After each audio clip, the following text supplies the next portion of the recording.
Caruthersville is the most populous city and county seat of Pemsicot County, located along the Mississippi River in the boot heel of southeastern Missouri in the United States.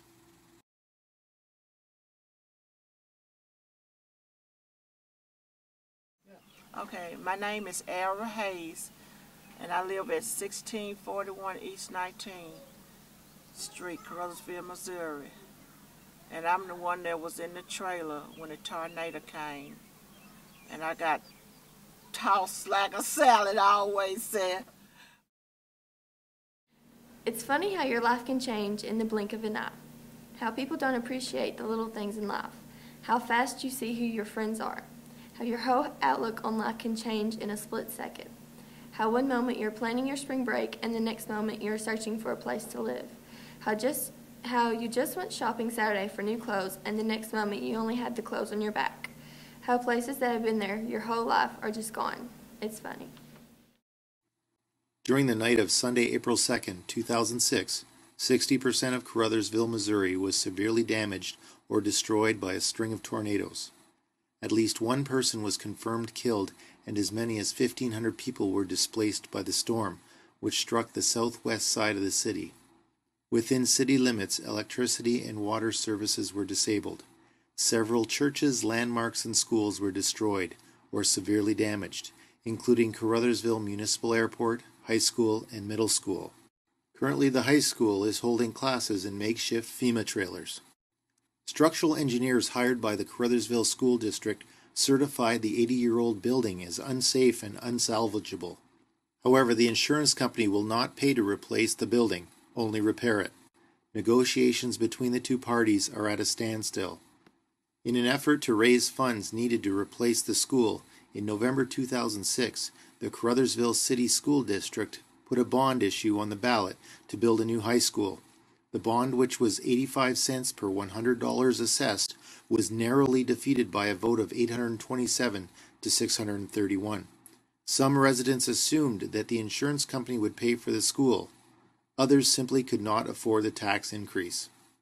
So now this small community in the heartland of America is facing a catch-22.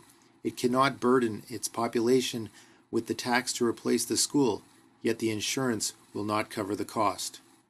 The high school students are expected to hold classes in the trailers for several years.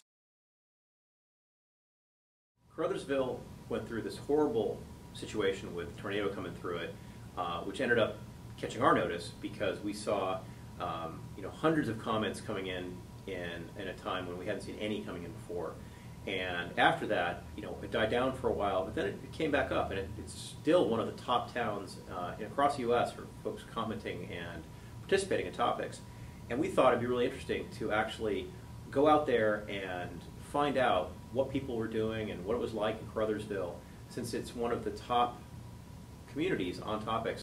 After we sent Stephen into Caruthersville, we realized that there are still some real issues in Caruthersville. Specifically, there was a bond measure to repair the high school that had been destroyed in the tornado, which hadn't passed. And we figured that maybe we could do some help here. And so part of our opportunity was to maybe alert people to what was going on in Caruthersville and maybe help raise money for the high school and direct folks to a place where they could in fact donate to help make that happen, as well as participate and actually put a little money in ourselves here at Topics. We have good teachers, but the circumstances, the learning environment is just not what it should be to prepare these kids for the future. They're not being challenged to the extent that they need to be, and it's very difficult to understand the circumstances that the district's having with the insurance and reaching a settlement. But those things happen, and I don't think it's fair to the kids or the teachers to have to be in that kind of an environment with a question mark. How long? Anybody can endure something for a temporary period of time, but if we could start building the new school tomorrow, we're looking at 18 months. So a lot of those kids out there will never know what a traditional high school is all about, and it's very it's shameful shameful, because what kind of unity and what kind of can you develop among those, in camaraderie among those youngsters when they're having to go from a trailer pod to a trailer pod rather than sharing their high school experiences in a traditional high school. And I think the kids have tried to be upbeat about it and have tried to deal with it and try to keep a sense of pride, but day after day in that kind of an environment, let alone the teachers dealing with that, it's got to be depressing. Morale has changed since we have been here, just of the physical conditions of the campus. Students are traveling from building to building outside in open conditions, and whenever the weather is bad, that usually causes a huge problem for students getting from class to class. We often have to hold our classes just because of heavy rain or cold temperatures. We also don't have any lockers. We weren't able to fit those into the physical campus, and students are required to keep their backpack. We have some books that were purchased because we lost all of our textbooks. So they stay in the classroom, and then they have a copy of a textbook at home. So the students actually having their books and their materials is also has become a very big issue. Physical conditions of teaching. The rooms, for the most part, the FEMA trailers are smaller. They are used and somewhat damaged. It's an interesting school. I mean, there's a lot of diversity, but this past year has been crazy. We've been in all these trailers, and we haven't been able to have home football games. We had to play our home football games at our rival's field 5 miles away from here. So, but it's a decent school. It's a really good learning environment. It's just everything that's happened in the last year or so with the tornado. My name is Brendan Miller, and I'm currently a junior at CHS. This is a letter to the editor I wrote in support of the bond issue for a new high school.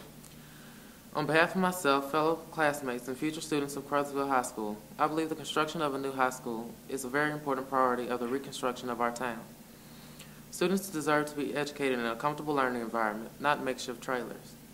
Yes, we take pride in our double wide and are striving to make the best of our circumstance, but we're missing out on a great deal of opportunities that are available to us in a modern school.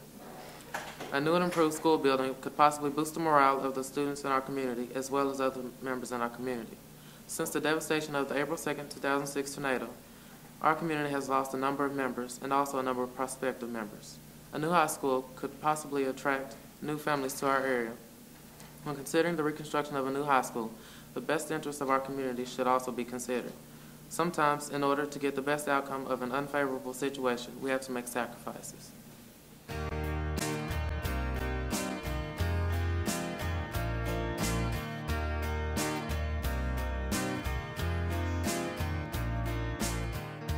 The sun will shine again. Just wait and see, my friend. I was from the high school.